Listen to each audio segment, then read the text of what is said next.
बिस्मिल्लाहिर्रहमानिर्रहीम अस्सलाम वालेकुम। MTI 202 assignment number 1 section incharge Mohammad Shahzad Khan. इससे पहले मैंने काफ़ी वीडियोस बनाई हैं डिफरेंट सेक्शन पे, आप मेरे चैनल पे जाकर देख सकते हो। आज की वीडियो में सेक्शन इंचार्ज शहजाद खान के असाइनमेंट का सोल्यूशन शेयर करूँगी और 100% करेक्ट सोल्यूशन शेयर करूँगी, ठीक है। अच्छा, क्वेश्चन नंबर 1 में आपको कहा गया अपने ट्रूथ टेबल बनाना है यूजिंग मेंबरशिप ट्रूथ टेबल। इसमें भी आपने ट्रूथ टेबल बनाना है, इसमें भी आपने ट्रूथ टेबल बनाना है और इसमें भी आपने ट्रूथ टेबल ही बनाना है। 4 क्वेश्चन है और चारों क्वेश्चन में आपने एक ही चीज़ बनानी है, लेकिन थोड़ी सी कंडीशन चेंज है।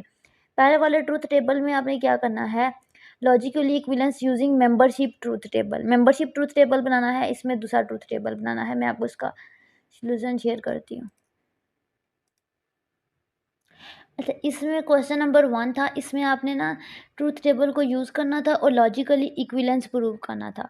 ये आपके पास लेफ्ट हैंड साइड थी और ये राइट हैंड साइड थी, तो मैंने लेफ्ट हैंड साइड निकाली और राइट साइड निकाली और मैंने देखा कि दोनों के आंसर मेरे पास सेम आ गए। ये आप चेक कर सकते हैं। इट्स मीन कि हमने 100% करेक्ट टेबल बनाया है। अब मैं आपको बताती हूँ कि मैंने इसको बनाया कैसे है। इसमें सबसे पहले ना यहाँ पे लेफ्ट हैंड साइड पे पी वी क्यू की निगेशन थी। पहले देखते हैं कि कितनी इनपुट हैं, पी और क्यू 2 हैं, 2 स्टेटमेंट हैं, तो पी और क्यू की टेबल बनाएंगे। निगेशन किस पे है, निगेशन पी पे भी है और निगेशन क्यू पे भी है। तो यहाँ पे निगेशन पी और क्यू का कॉलम भी बना सकते थे, मैंने नहीं बनाया। मैंने पहले लेफ्ट हैंड साइड को लिया सिर्फ और मैंने उसको राइट हैंड साइड पे के साथ किया। यहाँ पे लिखो, यहाँ पे लिखो, कोई फ़र्क नहीं पड़ता, ठीक है। उसके बाद मैंने क्या किया, मैंने पी क्यू लिखने के बाद ना पी वी क्यू ब्रैकेट वाला निकाला इसका, फिर इसका मैंने निगेशन निकाला, यानी कि मैंने सिर्फ अभी लेफ्ट हैंड साइड को यहाँ तक सॉल्व किया और यहाँ पे मैंने राइट हैंड साइड को, तो ये पहले भी लिख लो तब भी ठीक है। तो ये मेरे पास आंसर आ गया। फिर राइट हैंड साइड के लिए मैंने देखा कि कौन कौन सी इनपुट हैं, पी क्यू थी तो पी क्यू हम लिख चुके हैं, निगेशन में थी तो निगेशन पी का कॉलम निगेशन क्यू का कॉलम किया, फिर उनका हैट निकाला ये, तो ये आंसर आ गया। अब यहाँ पे देखें इसमें क्या करते हैं, बेसिकली जब पी वी क्यू निकालते हैं ना तो दोनों वैल्यू जब फॉल्स होती है तभी फॉल्स होता है। ये देखिए पी वाला कॉलम और क्यू वाले कॉलम से हम पी वी क्यू निकालते हैं। तो यहाँ पे देखें जब पहली वैल्यू आपके पास फॉल्स हो, दूसरी भी फॉल्स हो, तभी फॉल्स होती है। बाकी सारी कंडीशन में आंसर ट्रू होता है, ठीक है, ये आपको नज़र आ रहा है।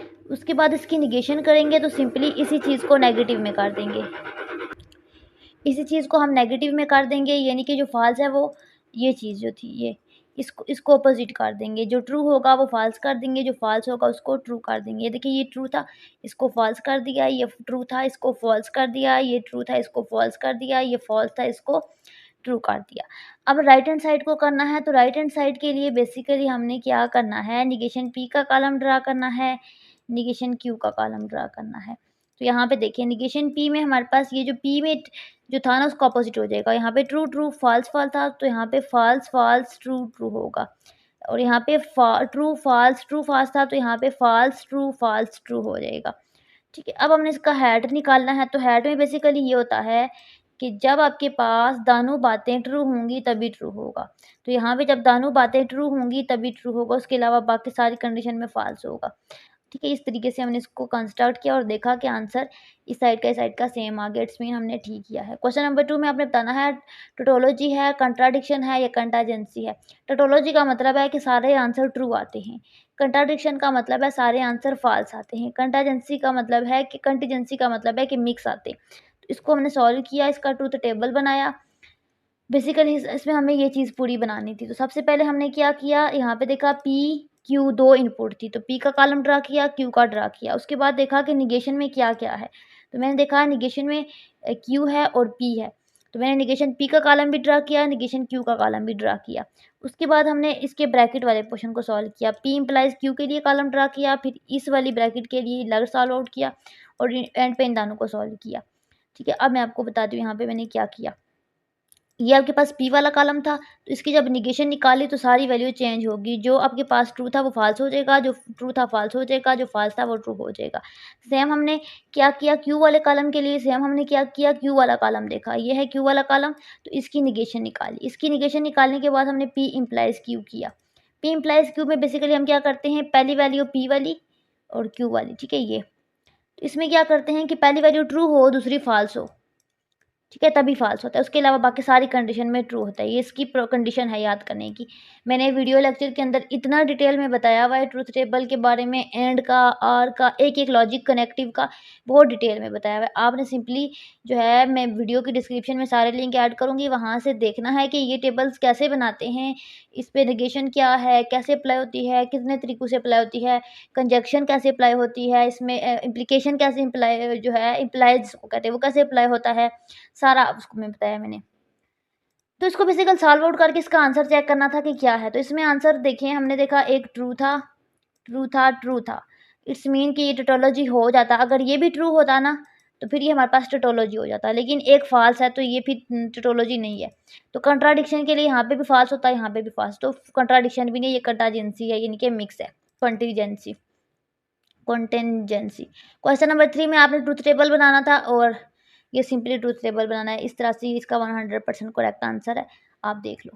क्वेश्चन नंबर 4 में आपने बताना था कि ये आर्गुमेंट वैलिड है या नहीं, इसकी वैलिडिटी बतानी थी। तो सिंपली आपने क्या किया, इसको ज़ूम कर लेते हैं। सबसे पहले ना P इम्प्लाइज़ Q वाली कंडीशन का कॉलम बनाया, फिर इस वाली कंडीशन का बनाया और फिर नेगेशन R का बनाया और एंड पे कंक्लूजन। अच्छा, इसमें ना हम देखते हैं कि प्रीमाइसेस क्या हैं। ये सारे आपके पास ना प्रीमाइसेस हैं और ये इसका कंक्लूजन है। तो इसमें हम प्रीमाइसेस को देखते हैं और कंक्लूजन को देख के डिसाइड करते हैं कि आर्गुमेंट वैलिड है या इनवैलिड है। तो इसमें आर्गुमेंट वैलिड है, कैसे, ये देखें। वैलिड का मतलब होता है कि जब आपके पास ना सारे प्रीमाइसेस, पहले तो मैं आपको ये शो कराती हूँ, ये चीज़ है, ठीक है। इसमें आखिरी जो कॉलम है ना, ये वाला, ये कंक्लूजन का है, बाकी सारे ये प्रीमाइसेस हैं। जब सारे प्रीमाइसेस ट्रू हों और कंक्लूजन फॉल्स हो, तो हम कहते हैं आर्गुमेंट वैलिड है, ठीक है। तो यहाँ पे सारे प्रीमाइसेस ट्रू हैं और कंक्लूजन भी ट्रू है, तो आर्गुमेंट वैलिड है और बाकी सब में इनवैलिड है। यहाँ से आपने आर्गुमेंट चेक करना है, तो हम एक-एक रो का चेक नहीं कर सकते, कोई भी रैंडमली उठा के आपने बता देना आर्गुमेंट वैलिड है। तो मैंने कहना है कि लास्ट रो में हमारे पास जो है सारे प्रीमाइसेस ट्रू हैं, कंक्लूजन भी ट्रू है, तो आर्गुमेंट वैलिड है, ठीक है। उसके अलावा बाकी सारे यहाँ पे एक ट्रू है, एक ट्रू है, एक फॉल्स है। कोई भी ऐसा जिस नहीं है प्रीमाइसेस जिसमें सारे जो है सेम हों प्रीमाइसेस के आंसर, यानी कि या सारे ट्रू हों या सारे फॉल्स हों। इसमें मिक्स है, देखिए ट्रू है, फॉल्स है, ट्रू है, मिक्स है। फिक्स फि false true, false, false true, false. तो इस तरह की कंडीशन अगर आ जाए, तो आप ना एक और मेथड करते हो, वो बहुत लेंथी आ जाता है, वो आप जिसकी जो है बीएस लेवल पे पढ़ते ही नहीं हो। तो आपने बस इसका यही आंसर बता देना है कि आर्गुमेंट ये यहाँ पे to determine the validity we look the row where all premises, ठीक है, are true. The only row where this occur is the last row, कह रहे हैं कि लास्ट रो में सारे प्रीमाइसेस ट्रू हैं और आंसर फॉल्स है। तो इस वजह से आंसर हमारे पास वैलिड है, आर्गुमेंट वैलिड है। यहाँ से आपके पास इसकी वैलिडिटी चेक होगी। ये था इसका सोल्यूशन। आई होप कि आपको समझ आ गया होगा। इस असाइनमेंट के 4 क्वेश्चन थे, चारों क्वेश्चन के मैंने 100% करेक्ट आंसर दिया है। बाकी कोई